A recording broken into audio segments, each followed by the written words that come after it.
Maithili express की शानदार प्रस्तुति। प्रेम से बोली डमरू वाले बाबा की। कमर की दुकान, डीजे गुड्डू मधुबनी, कमर की दुकान खोल लेने जानू कमर की दुकान लेबे खातिर यही तो गे बम सुबह शाम। खुशी रिकॉर्डिंग स्टूडियो बलुआहा। गजब के छैयो बाबा दुआरी, जल ढार जेबे हमें सबसे अगारी, सबसे अगारी, सबसे अगारी। हे ये गजब के छैयो बाबा दुआरी, जल ढार जेबे हमें सबसे अगारी। बाबा भोले के छे महिमा अपार, बाबा भोले के छे महिमा अपार। होइल ले गे छौरी कमर की दुकान लेबे खातिर यही तो गे बम सुबह शाम। खोल ले गे छौरी कमर की दुकान, कमर की दुकान लेबे खातिर यही तो गे बम सुबह शाम। खोल ले न जानू कमर की दुकान, कमर की दुकान लेबे खातिर यही तो गे बम सुबह शाम।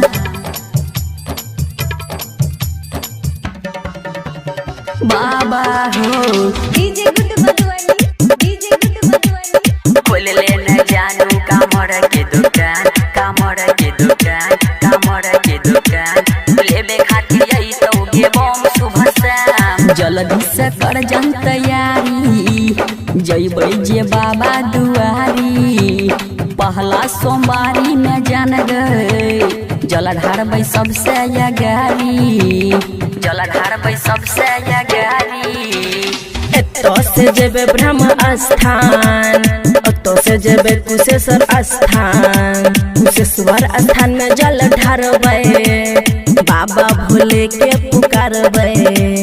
अमरजीत अजय संगे जेबे देवघर, अमरजीत अजय संगे जेबे देवघर। आ खोल ले गे छौरी कमर की दुकान लेबे खातिर यही तो गे बम सुबह शाम। खोल ले गे छौरी कमर की दुकान, कमर की दुकान लेबे खातिर यही तो गे बम सुबह शाम।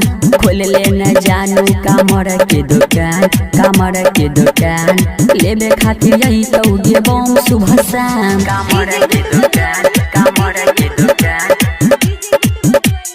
खोल ले न जानू कमर की दुकान लेबे खातिर यही तो गे बम सुबह शाम।